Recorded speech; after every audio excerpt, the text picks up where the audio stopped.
This is Indonesia's trial of the century. They're a nation obsessed. I count 25 to 30 cameras in this courtroom alone, covering the trial live 12 to 15 hours a day. What they want to know is what the judges up there have to decide. Did Jessica Wongso murder her friend Mirna SALIHIN? Friends. Family aside, they're the people you mostly open up to about anything and almost everything that's going on in your life, and basically people you learn to trust. But can that trust be used against you? Is this what happened between Mirna and Jessica? Hey fam, Faith here. If you're new here, thanks for stopping by. If you're a returning subscriber, thanks as well. I post true crime videos, and if that's your kind of content, kindly consider subscribing. Now, let's dive in. Jessica Wongso came from a wealthy family in Jakarta, Indonesia. Being the youngest child to Imelda and Wanadi Wongso, she lived a privileged life. Her father's business dealt with distribution of plastics in Australia, and the business was booming. Her parents moved to Australia in 2005, leaving her behind to finish high school. In 2007, she joined them in Australia to pursue her passion, graphic design. This is actually where she met Mirna SALIHIN. Mirna was born on the 30th of March 1988 in Jakarta, Indonesia, along with her twin sister Sandy. In her teenage years, Mirna grew an interest in design. She got an opportunity to undertake her studies abroad, and without hesitation, she packed and traveled to Sydney, Australia. She joined Billy Blue College of Design in 2007. While there, she was determined to find other Indonesian students so they could bond and at least be friends, and that she did. She became friends with Honeyboon, Aris Marco, and Jessica Wongso. Mirna and Jessica became particularly close, and in no time, they became best friends.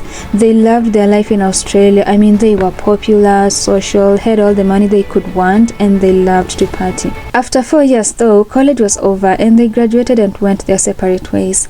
Jessica stayed in Sydney to become a permanent resident in Australia, while the rest of the crew, including Mirna, went back to Indonesia. In 2014, that's 3 years later, Mirna went to Sydney just to visit the place, and she reached out to Jessica. The two agreed to meet at a restaurant to catch up.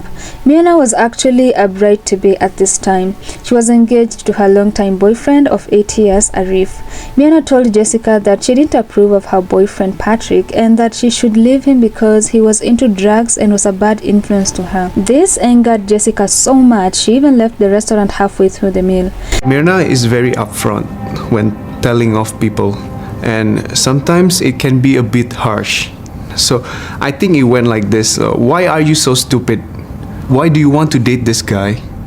I mean, what about your future?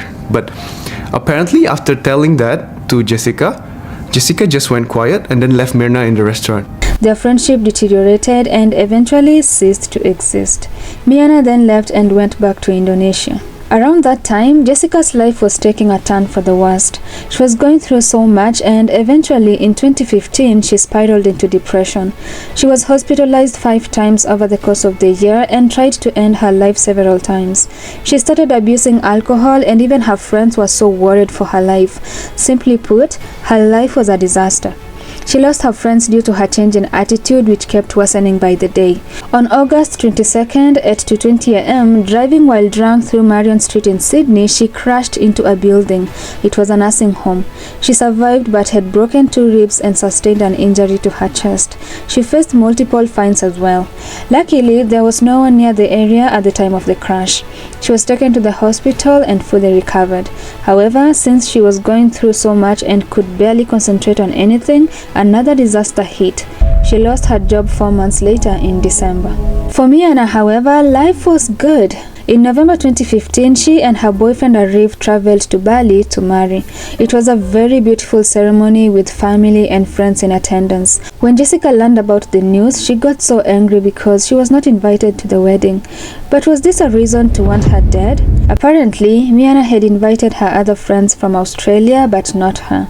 She felt dumped and forgotten by her once best friend, and this might actually have been the why behind her sinister poisoning plot. I think she's jealous of Mirna.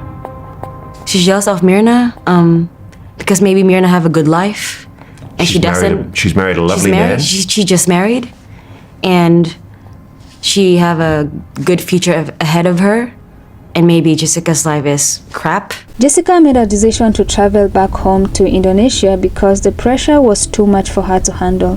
Whether she went back so as to get her life back together or to execute her poisoning plot, at this point we can only speculate. 2 days after arriving in Jakarta, she reached out to Mirna and asked her if she would wanna meet. Mirna didn't want to go, but Jessica was persistent, and so she agreed to meet up with her. On December 12th, she took her now husband Arif with her to that dinner. While having dinner, Jessica said that she had heard nothing about the wedding and was giving out some cold vibes on the issue, and that brought some uncomfortability in the room. But at least they made it through the meal. A few days later, Jessica then asked Mirna if she wanted to meet for coffee. She was hesitant, she didn't want to meet her alone, and so her husband suggested that she could meet her with another friend. So she asked one of their mutual friends, Hani, to join them, and the three set a date, and the date was January 6th. Did she ever say to you or to anyone that she had reason to fear? Jessica? After that meeting, she grew a fear of Jessica. Like, she don't want to meet her face to face, just the two of them. She wants someone to accompany her. They agreed to meet up at 5 p.m. at a high-end cafe called Olivier. Jessica decided she would be the one to buy the drinks, and even though Mirna and Hani were not okay with it, they agreed to let her do it because she insisted. Now, January 6th, the day of the meetup.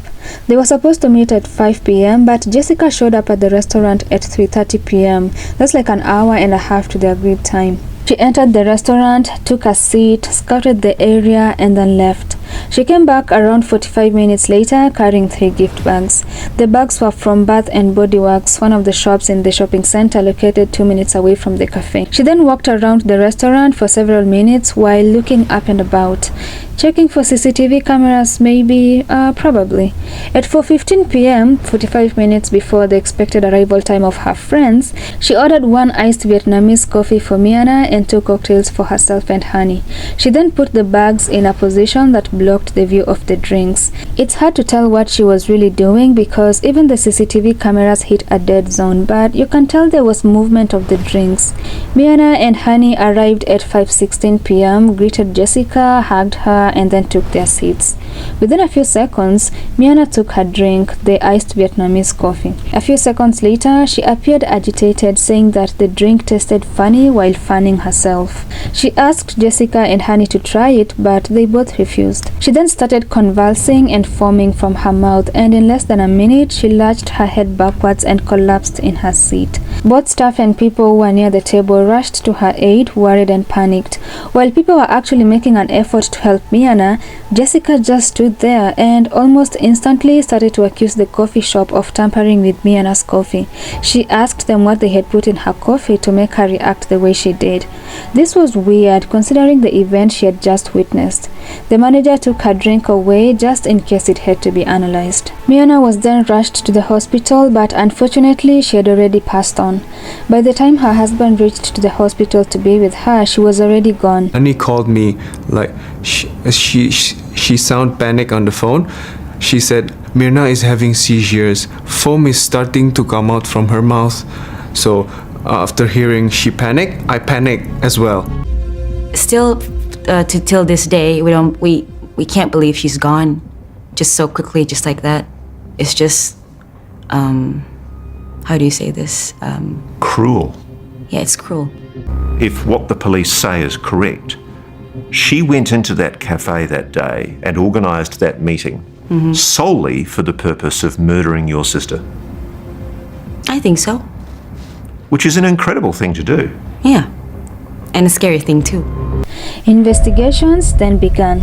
It was discovered that the cafe had served only 10 cups of iced Vietnamese coffee on that day, and out of the 10, no other had caused a sort of reaction.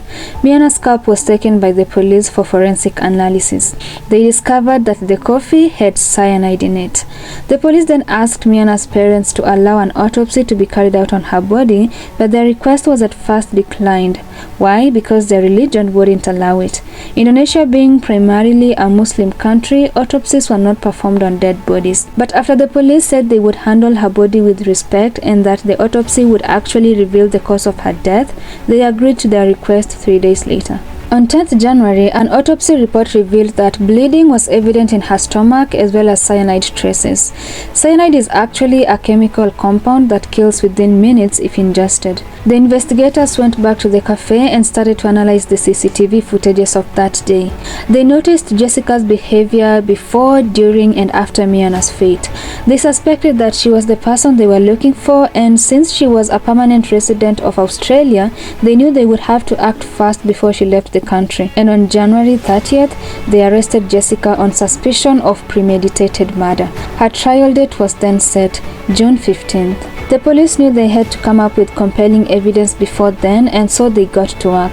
They started by interviewing her former boss, Christy Carter. She said that Jessica had a nasty attitude and hated almost everyone with passion. Her attitude would actually change from nice to threatening in a split second.